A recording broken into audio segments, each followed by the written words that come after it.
संस्था है स्वतंत्र यूरोपीय राज्यों का एक ऐसा संगठन जिसने द्वितीय विश्व युद्ध के बाद यह अनुभव किया कि यूरोपीय राज्यों में परस्पर युद्ध विनाशकारी होगा तथा यदि वे विश्व स्तर पर राष्ट्रों के समुदाय में अपने परंपरागत महत्व को बनाए रखना चाहते हैं तो इनका परस्पर विरोधी हिलों में विलय अनिवार्य है। दूसरे शब्दों में, यदि वे अपने आर्थिक प्राकृतिक संसाधनों का एकीकरण कर लेते हैं तो उनकी अपनी अपनी संसाधन स्थिति भी शक्तिशाली हो जाएगी। बुद्धोपरांत यूरोपीय देशों के पास दो ही विकल्प थे इकट्ठे। 1.1 उद्देश्य। इस इकाई के अध्ययन के पश्चात आप निम्नलिखित विषयों को समझने के योग्य हो जाएंगे। यूरोपीय संघ की पृष्ठभूमि, उद्भव तथा निर्माण, बैकग्राउंड, ओरिजिन एंड फॉर्मुलेशन। यूरोपीय संघ के निर्माण तथा विकास की प्रक्रिया और वे उद्देश्य एवं कार्य जिनके लिए यूरोपीय संघ का निर्माण किया गया है। 1.2 यूरोपीय समुदाय का उद्भव तथा विकास। विक्टर ह्यूगो पहला यूरोपीय विचारक था जिसने एकीकृत यूरोप का सपना देखा। उसके बाद संयुक्त राज्य Europe, United states of Europe का विचार जीन मोन्नेट द्वारा प्रस्तुत किया गया। तथापि यूरोप के वास्तविक एकीकरण का श्रेय फ्रांस के विदेश मंत्री रॉबर्ट शुमान को जाता है, जिसने इस दिशा में पहल की। उसने एक संगठित सत्ता के नियंत्रण में यूरोप के लोहे तथा कोयले के प्राकृतिक संसाधनों तथा लोहा एवं इस्पात उद्योग के संपूर्ण साधनों को इकट्ठा करके यूरोपीय कोयला तथा इस्पात समुदाय, European coal and steel community (ECAC) की स्थापना का प्रस्ताव रखा। इस योजना को मूमन योजना के नाम से जाना जाता है। यूरोप के 6 देशों France, Germany, Italy, Belgium, Netherlands तथा लग्जमबर्ग ने इस संस्था के निर्माण को अपनी स्वीकृति दी तथा इसके लिए 1951 में पेरिस की संधि पर हस्ताक्षर किए। इन 6 सदस्यों को यूरोपीय संघ के मूल 6 का नाम भी दिया जाता है। यूरोपीय कोयला तथा इस्पात समुदाय एक सफल प्रयास सिद्ध हुआ। इससे सभी सदस्यों को लाभ हुआ तथा अन्य क्षेत्रों में आर्थिक विस्तार के लिए समुचित प्रेरणा भी मिली।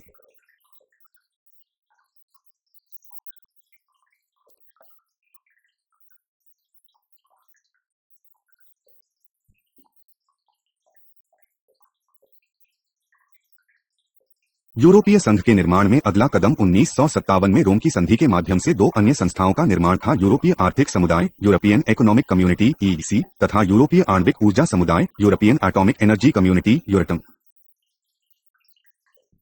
यूरोपीय आर्थिक समुदाय का प्रमुख उद्देश्य सदस्य देशों के बीच व्यापार तथा सीमा शुल्क संबंधी बाधाओं को हटाना था ताकि समुदाय के क्षेत्र में वस्तुओं, सेवाओं, पूंजी तथा लोगों का निर्बाध आवागमन हो सके। यूरोपीय आर्थिक समुदाय का अंतिम उद्देश्य पश्चिमी यूरोप के लिए साझा बाजार की स्थापना थी।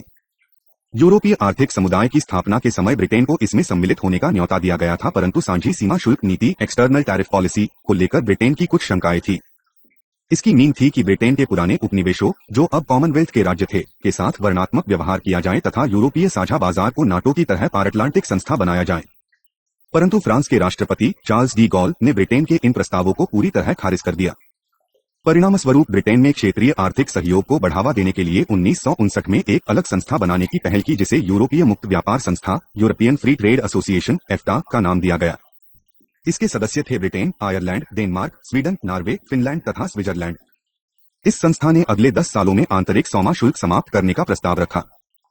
यूरोपीय संघ के आंतरिक 6 (इनर 6) के विपरीत इस संस्था को बाहरी 7 (आउटर 7) की संज्ञा दी गई। यह संस्था यूरोप में यूरोपीय आर्थिक समुदाय की प्रतिद्वंद्वी थी, परंतु यह अधिक समय तक नहीं चल सकी तथा धीरे धीरे बिखर गई। इसके सदस्य यूरोपीय आर्थिक समुदाय में सम्मिलित हो गए।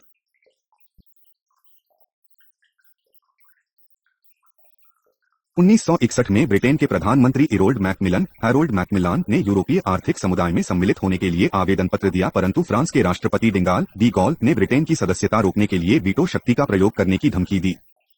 डिंगाल ने ब्रिटेन को यूरोपीय राष्ट्र मानने से ही इनकार कर दिया तथा इसे अमेरिकी महाद्वीप का विस्तार मात्र माना। अपना पक्ष सिद्ध करने के लिए उसने ब्रिटेन के प्रधानमंत्री विंस्टन चर्चिल के उस वक्तव्य का हवाला दिया जिसमें उसने अटलांटिक को यूरोपीय मुख्य भूमि से ब्रिटेन को अलग करने वाले इंग्लिश चैनल से भी छोटा कहा था। तथापि डिगाल की मृत्यु के बाद फ्रांस की ब्रिटेन के प्रति नाराजगी थोड़ी ठंडी पड़ गई। अगले राष्ट्रपति जॉर्ज पोम्पिडो ने ब्रिटेन की सदस्यता की मान्यता दे दी। परिणामस्वरूप ब्रिटेन द्वारा निर्मित यूरोपीय मुक्त व्यापार संस्था पूरी तरह तितर-बितर हो गई तथा इसके सभी सदस्य यूरोपीय आर्थिक समुदाय में सम्मिलित हो गए। जनवरी 1972 में हस्ताक्षरित संधियों के अनुसार ब्रिटेन, डेनमार्क तथा आयरलैंड 1 जनवरी 1993 से यूरोपीय आर्थिक समुदाय के सदस्य बन गए। हालांकि नॉर्वे ने भी अधिमिलन समझौते को स्वीकार कर लिया, परंतु जनमत संग्रह में इसे जनता की स्वीकृति नहीं मिल सकी। इसी तरह डेनमार्क तथा आयरलैंड में भी संविधान के अनुसार जनमत संग्रह हुआ और दोनों देशों की जनता ने यूरोपीय आर्थिक समुदाय में सम्मिलित होने की स्वीकृति दे दी। आगे आने वाले वर्षों में यूरोपीय समुदाय में लगातार वृद्धि होती रही। 1981 में ग्रीस तथा 1986 में स्पेन तथा पुर्तगाल के सम्मिलित होने से यूरोपीय समुदाय की संख्या दुगुनी 12 हो गई। शीत युद्ध की समाप्ति के बाद यूरोपीय समुदाय में लगातार प्रसार हो रहा है। बर्लिन की दीवार, जो पूर्वी तथा पश्चिमी यूरोप की प्रतीक थी, के गिरने, जर्मनी के एकीकरण, पूर्वी यूरोप में साम्यवादी देशों के पतन तथा सोवियत संघ के पतन ने वैचारिक विभाजन से मुक्त एक नए एकीकृत यूरोप के उदय के शक्तिशाली संकेत दिए हैं। 1961 में ब्रिटेन के प्रधानमंत्री हैरोल्ड मैकमिलान ने यूरोपीय आर्थिक समुदाय में सम्मिलित होने के लिए आवेदन पत्र दिया, परंतु फ्रांस के राष्ट्रपति डी गॉल ने ब्रिटेन की सदस्यता रोकने के लिए वीटो शक्ति। यूरोपीय समुदाय में पूर्वी यूरोपीय देशों का अभिमिलन समुदाय के विकास में महत्वपूर्ण पड़ाव है। इसके अतिरिक्त पूर्व सोवियत संघ के कुछ सदस्यों ने भी यूरोपीय समुदाय की सदस्यता प्राप्त करने की कोशिश की और सफल भी हुए। अब यह पश्चिमी यूरोपीय समुदाय न होकर वास्तविक यूरोपीय समुदाय बनता जा रहा है। 1996 में ऑस्ट्रिया, फिनलैंड तथा स्वीडन भी इसके सदस्य बन गए तथा यूरोपीय समुदाय की सदस्य संख्या 15 हो गई। मई 2004 में समुदाय की सदस्य संख्या में अधिकतम बढ़ोतरी हुई जब 10 नए सदस्यों को एक साथ सम्मिलित किया गया। ये देश है पोलैंड, हंगरी, चेक गणराज्य, Slovakia, Latvia, Lithuania, Estonia, Slovenia, Cyprus तथा माल्टा। इसके बाद समुदाय की संख्या 26 हो गई। प्रसार की प्रक्रिया अभी जारी है और ऐसा प्रतीत होता है कि भविष्य में भी यह चलती रहेगी। जनवरी 2007 में रोमानिया तथा बल्गारिया सम्मिलित हुए। इसके अतिरिक्त अल्बानिया, बोस्निया, क्रोशिया, टर्की, पूर्व सोवियत संघ के कुछ राज्य तथा युगोस्लाविया भी इस समुदाय का सदस्य बनने के इच्छुक हैं। हालांकि टर्की के 1963 से समुदाय के साथ औपचारिक संबंध रहे हैं, परंतु सदस्यता के लिए समझौता वार्ता 2005 में आरंभ हुई। यूरोपीय समुदाय का मानना है कि नाटो के सदस्य होने के नाते टर्की समुदाय का सदस्य बनने के लिए उपयुक्त है, परंतु यूरोप से धार्मिक एवं सांस्कृतिक भिन्नता तथा ग्रीस के साथ विरोध, जिसका साइप्रस के मुद्दे पर टर्की से झगड़ा है, इसकी सदस्यता में आहे आते रहे हैं।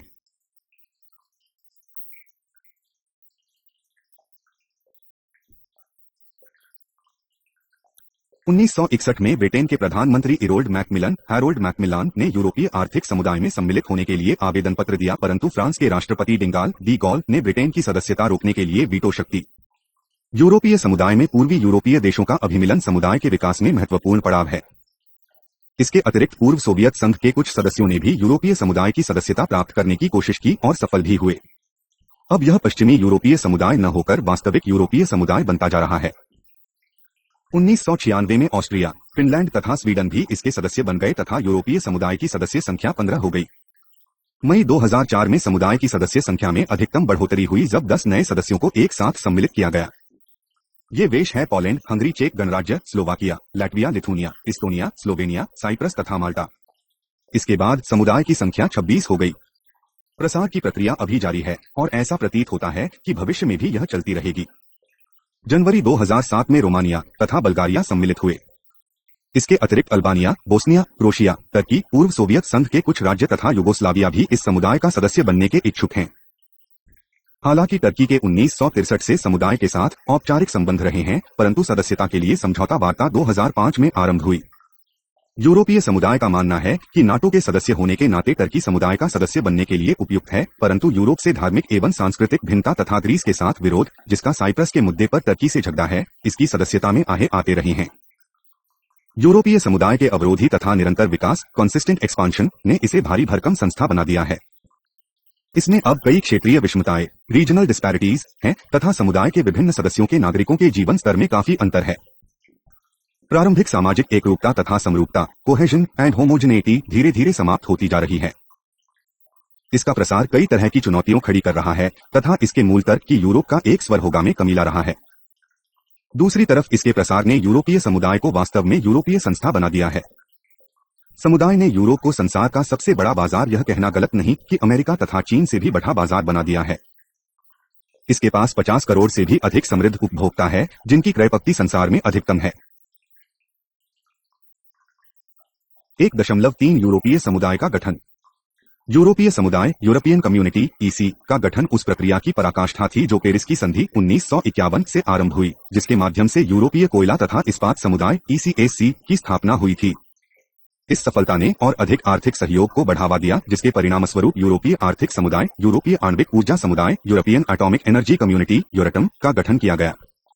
1957 में यूरोपीय आर्थिक संगठन की 3 मुख्य संस्थाओं यूरोपीय आर्थिक समुदाय, यूरोपीय कोयला तथा इस्पात समुदाय तथा यूरोपीय आणविक ऊर्जा समुदाय का विलय करके एक नए संगठन का निर्माण किया गया, जिसे यूरोपीय समुदाय कहा गया।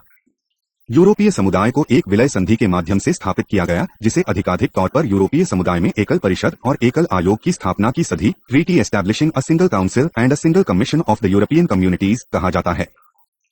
इस विलय संधि मर्जर ट्रीटी पर अप्रैल 1965 में हस्ताक्षर हुए तथा 1967 में इसे लागू किया गया।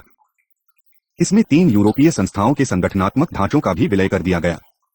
इन संस्थाओं के प्रशासन के लिए एक यूरोपीय आयोग तथा यूरोपीय समुदायों की समिति का गठन किया गया। तीनों संस्थाओं के बजट का भी एकल समूह में विलय कर दिया गया। यह विलय संधि कई अर्थों में यूरोपीय संघ की वास्तविक शुरुआत मानी जाती है। इसके बाद से यूरोपीय समुदाय शब्द का प्रयोग किया जाने लगा।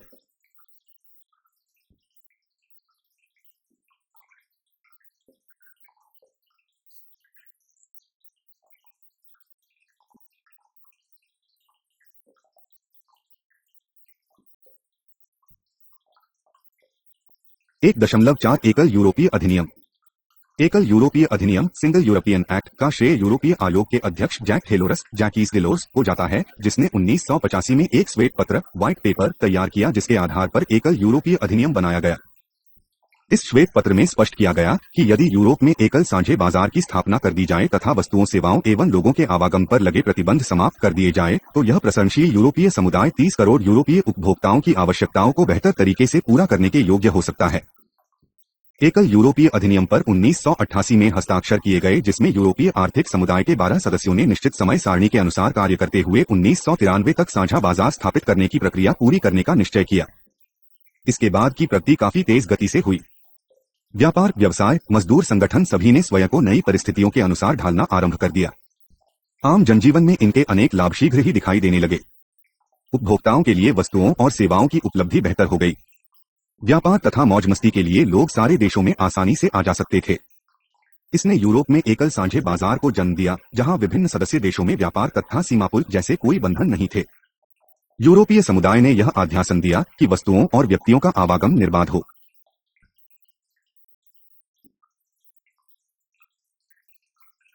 एक 1.4 एकल यूरोपीय अधिनियम। एकल यूरोपीय अधिनियम सिंगल यूरोपियन एक्ट का श्रेय यूरोपीय आयोग के अध्यक्ष जैकीस डिलोर्स को जाता है, जिसने 1985 में एक श्वेत पत्र व्हाइट पेपर तैयार किया, जिसके आधार पर एकल यूरोपीय अधिनियम बनाया गया।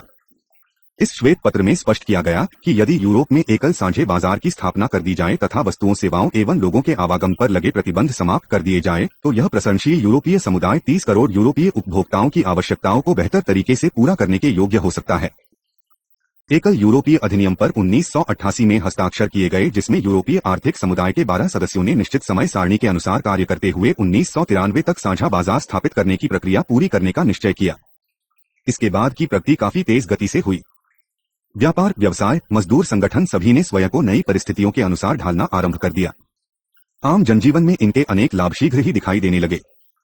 उपभोक्ताओं के लिए वस्तुओं और सेवाओं की उपलब्धि बेहतर हो गई। व्यापार तथा मौज मस्ती के लिए लोग सारे देशों में आसानी से आ जा सकते थे। इसने यूरोप में एकल साझे बाजार को जन्म दिया, जहां विभिन्न सदस्य देशों में व्यापार तथा सीमापुल जैसे कोई बंधन नहीं थे।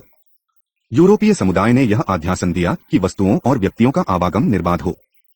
संक्षेप में, यूरोपीय संघ के निर्माण के बाद व्यक्तियों तथा वस्तुओं के आवागमन पर लगे प्रतिबंध या तो हटा दिए गए हैं या बहुत कम कर दिए गए हैं। यूरोपीय संघ के सदस्य देशों की सीमाओं पर पासपोर्ट निरीक्षण प्रक्रिया भी समाप्त कर दी गई है। इन सभी देशों के लिए एकल पासपोर्ट व्यवस्था शुरू की गई। डिग्री और सर्टिफिकेटों को सभी देशों में एक जैसी मान्यता दी जाती है। चिकित्सक अथवा वकील यूरोपीय संघ के किसी भी देश में जाकर अपना व्यवसाय स्थापित कर सकते हैं। तथापि वस्तुओं और सेवाओं का आदान प्रदान अभी पूरी तरह मुक्त नहीं हुआ है। विभिन्न देवों की मुद्राओं के स्थान पर यूरो का प्रचलन एकल बाजार की दिशा में महत्वपूर्ण कदम था। यूरो ने यूरोपीय संघ के देशों के नागरिकों में एकता की भावना जगाई है। हालांकि वस्तुओं और सेवाओं के मुक्त आदान प्रदान की दिशा में अभी बहुत कुछ करना बाकी है।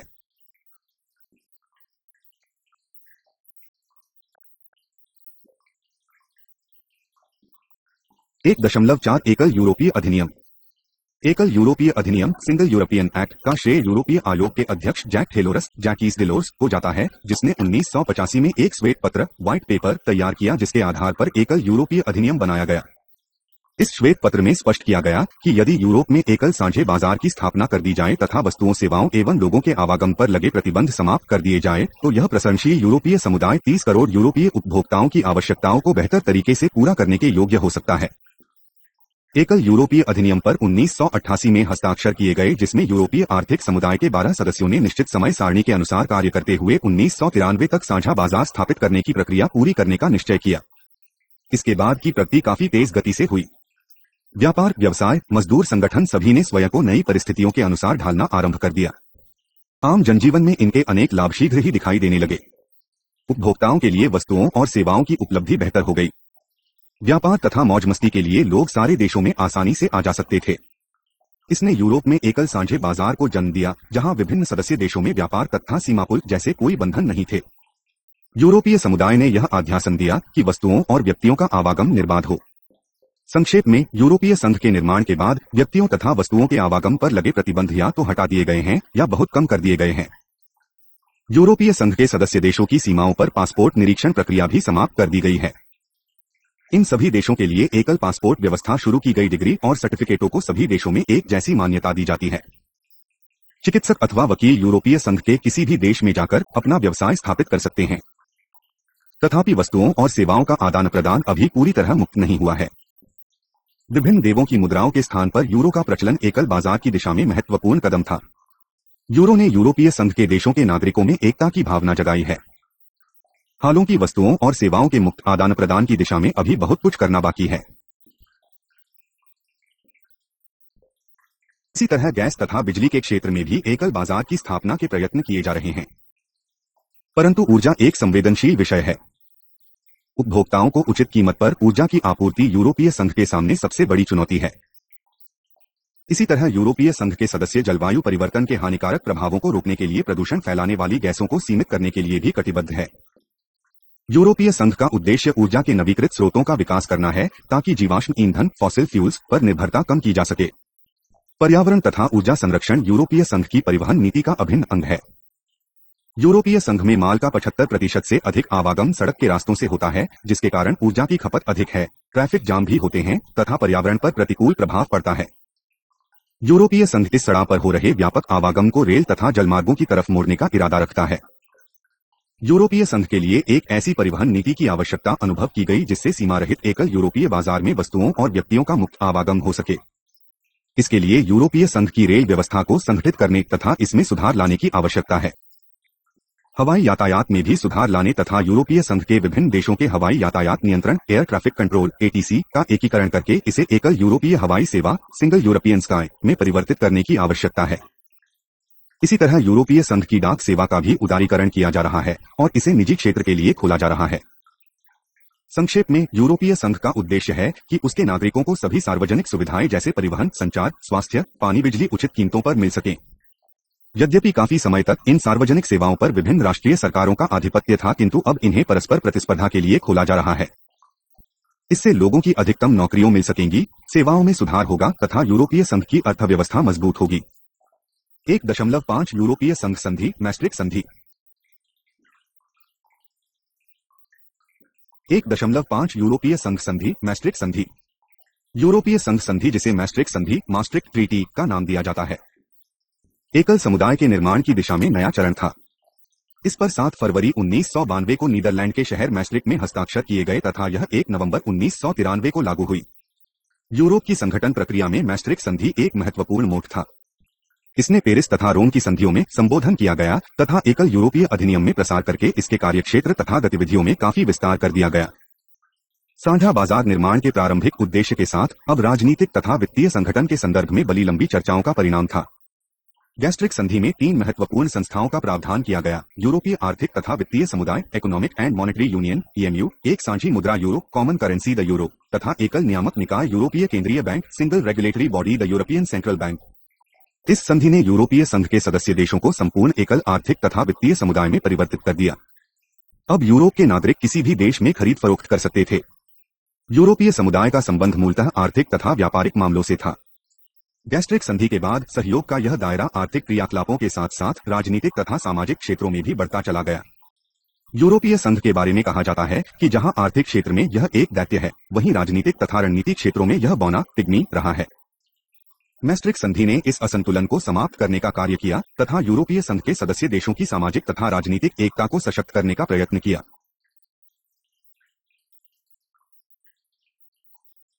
मैस्ट्रिक्ट संधि ने यूरोपीय संघ के लिए त्रिस्तंभीय ढांचा 3 पिलर स्ट्रक्चर्स प्रस्तुत किया।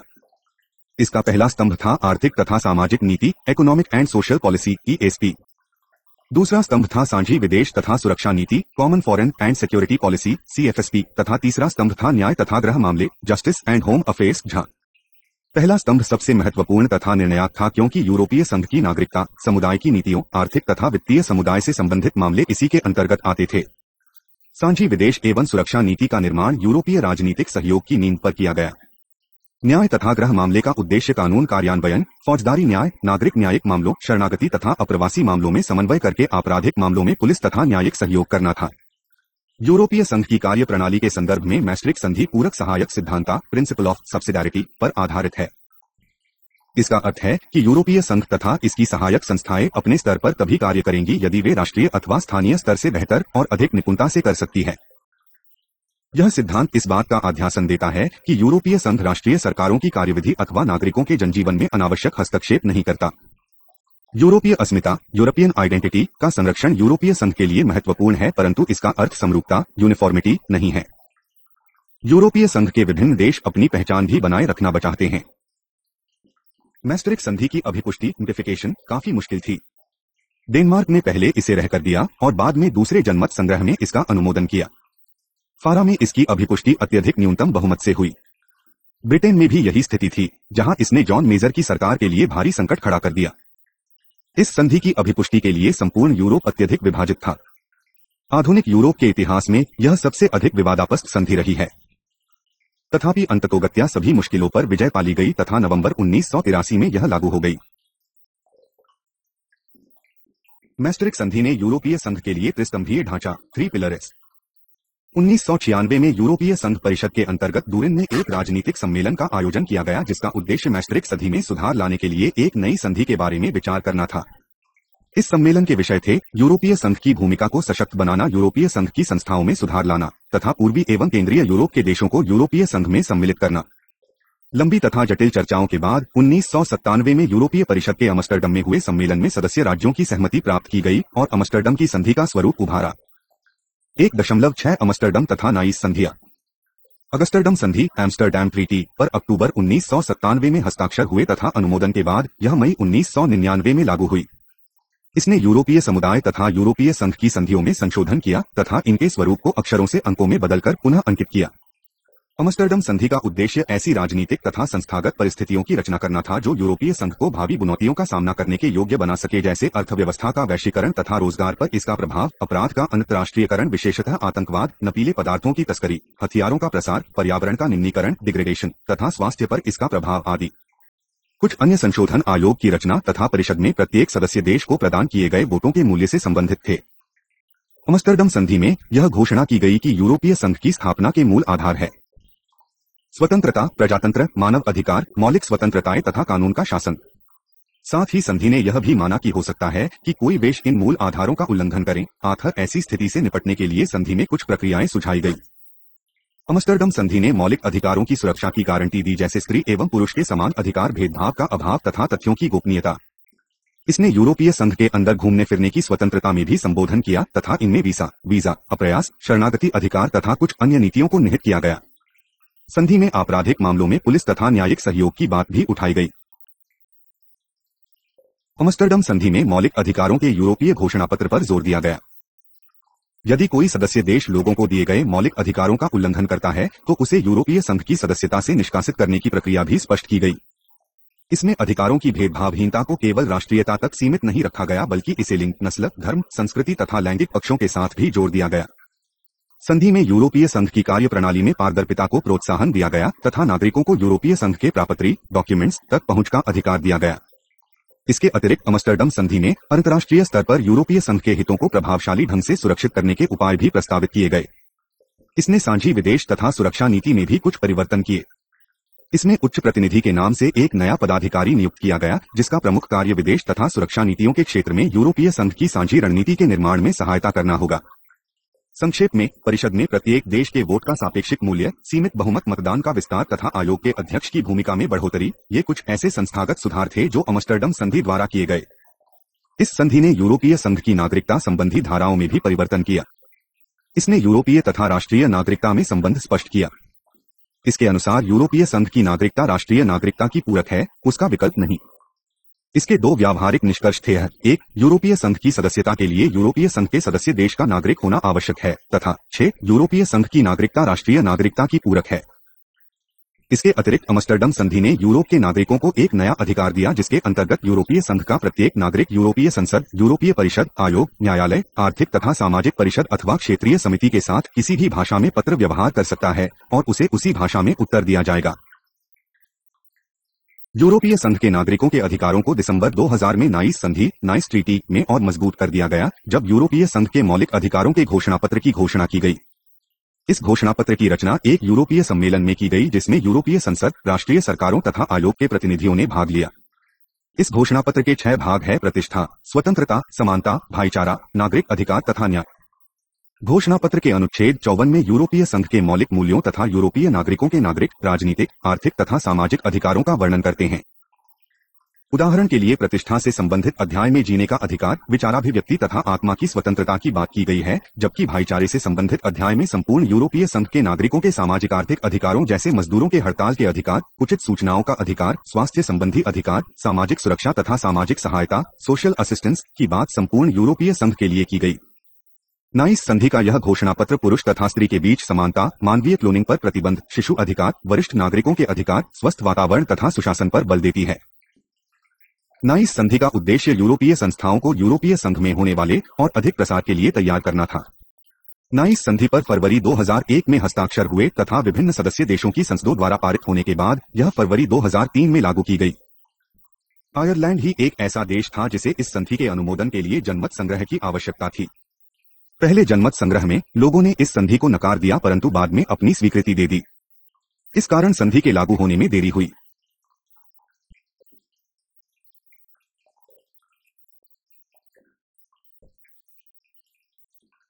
अंतर सरकारी सम्मेलन, इंटर गवर्नमेंटल कॉन्फ्रेंस (IGC), जिसने नाइस संधि तैयार की, को जिन 4 मुख्य क्षेत्रों में संधियों के नवीनीकरण द्वारा यूरोपीय संघ के प्रसार के लिए तैयार करने का आदेश मिला हुआ था, वे थे: 1, आयोग का आकार तथा रचना, 2, परिषद में प्रत्येक सदस्य के मत का आनुपातिक मूल्य, 2, सीमित बहुमत मतदान का विस्तार तथा 4, सहयोग में बढ़ोतरी। परंतु नाइस संधि द्वारा किए गए संस्थागत सुधार सीमित तथा तकनीकी थे। संधि ने संस्थागत संतुलन में कोई बड़ा परिवर्तन नहीं किया, यह तो केवल संस्थाओं की रचना तथा कार्यों में सीमित समायोजन करके सहयोग बढ़ाने तक ही सीमित रही। नए सदस्यों के प्रवेश से पहले यूरोपीय संघ में ऐसे परिवर्तन करने के 2 प्रमुख कारण थे।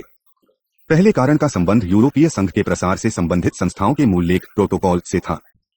इस मूललेख में मत का सापेक्षिक महत्व आयोग के आकार के साथ जुड़ा हुआ था। अभी तक आयोग में प्रत्येक देश के 2 प्रतिनिधि थे, परंतु आयोग के प्रसार के बाद इसके आकार में परिवर्तन होने के कारण वे कुछ क्षतिपूर्ति चाहते थे। दूसरा, नए सदस्यों के प्रवेश के बाद, जो जनसंख्या के दृष्टिकोण से छोटे देश थे, यदि मतों के मूल्य की पुरानी व्यवस्था चलती रहती है तो आयोग की निर्णय प्रणाली को प्रभावित कर सकती है। अंतर सरकारी सम्मेलन ने कई विकल्पों पर विचार किया, जैसे प्रत्येक देश को उसकी जनसंख्या के अनुपात में मत देने का विचार अथवा दोहरी सामान्य बहुमत प्रणाली, अर्थात सदस्य देशों का बहुमत तथा संघ की जनसंख्या का बहुमत। अंततः समझौता मत के मूल्य की नई प्रणाली के आधार पर हुआ, जिसमें जहां एक तरफ सदस्य देशों की मत संख्या में बढ़ोतरी की गई, वहीं अधिक जनसंख्या वाले देशों को भी अधिक मत दिए गए। ही नहीं की गई, साथ ही साथ एक नए परिवर्तन का भी आभास मिला। इसका अर्थ था कि परिषद के किसी सदस्य के अनुरोध पर इस बात की जांच की जाएगी कि यदि कोई निर्णय सीमित बहुमत के आधार पर लिया जाता है तो यह आश्वस्त किया जाए कि यह बहुमत कम से कम संघ की कुल जनसंख्या का 62% है। यदि यह बहुमत 62% से कम है तो उस अधिनियम को लागू नहीं किया जाएगा। यह प्रावधान बाकी सभी शर्तों के अलावा है जो किसी अधिनियम को पारित करने के लिए जरूरी है, अर्थात मतों का सापेक्षिक बहुमत तथा सदस्य देशों का बहुमत। यह इस बात की गारंटी होगी कि परिषद द्वारा लिए गए फैसले यूरोपीय संघ की जनसंख्या के बहुमत का भी प्रतिनिधित्व करते हैं। नाइस संधि के प्रावधान के अनुसार इस समय यूरोपीय संघ के विभिन्न देशों की जनसंख्या के अनुपात में बांटे गए मतों की कुल संख्या 321 है। इनमें से परिषद द्वारा सापेक्षिक बहुमत के आधार पर निर्णय लेने के लिए 232 मतों की आवश्यकता है। 1951 की पेरिस की संधि से लेकर 2001 की नाइस संधि तक यूरोपीय संघ की 7 संधियां हो चुकी है। इन्होंने यूरोपीय संघ के प्रावधानों तथा ढांचों को काफी जटिल बना दिया है। जैसे ही कोई संधि कानून का रूप लेती है, वह पहली संधियों का अभिन्न अंग बन जाती है। इन सभी संधियों के मिले-जुले रूप को यूरोपीय संघ की समेकित संधि कंसोलिडेटेड ट्रीटी का नाम दिया जाता है। नाइस संधि मुख्यतः एक सुधारक संधि है ताकि यूरोपीय संघ एक 27 सदस्यीय संस्था बनने के बाद भी निपुणता से कार्य कर सके। नाइस संधि यूरोपीय संघ की पुरानी संधि तथा यूरोपीय समुदाय की पुरानी संधियों को मिलाकर इनका समेकित रूप तैयार किया गया है। यूरोपीय संघ कानून के शासन की धारणा पर आधारित है। इसका अर्थ है कि इसके द्वारा किए जाने वाले सभी कार्य संधियों पर आधारित है जो सभी सदस्य देशों द्वारा स्वेच्छा अर्थात लोकतांत्रिक ढंग से स्वीकार की गई हैं।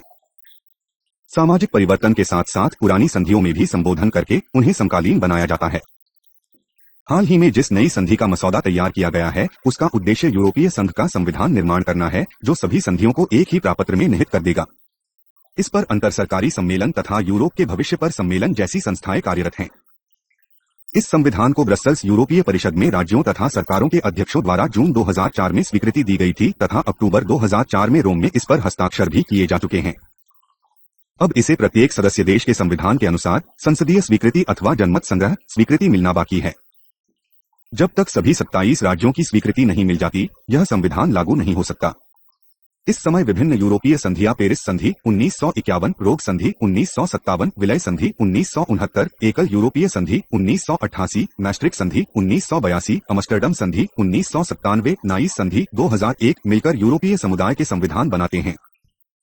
इन संधियों द्वारा राष्ट्रीय सरकारों पर न केवल कुछ जिम्मेवारियां डाली गई हैं अपितु नागरिकों को कुछ अधिकार भी प्रदान किए गए हैं। ये संधियों पुरानी यूरोपीय संधियों में सुधार, संशोधन अथवा वृद्धि लाती है। ये संधियों वास्तव में मौलिक कानून हैं जो नियम, निर्देश तथा नियमावलियों के रूप में विभिन्न सदस्य देशों को अपने राष्ट्रीय कानून बनाने के आधार प्रदान करते हैं। इन सभी संधियों को अब एक समेकित संधि में निहित कर दिया गया है जो आवश्यक अनुमोदन के बाद यूरोपीय संघ का संविधान बन जाएगा।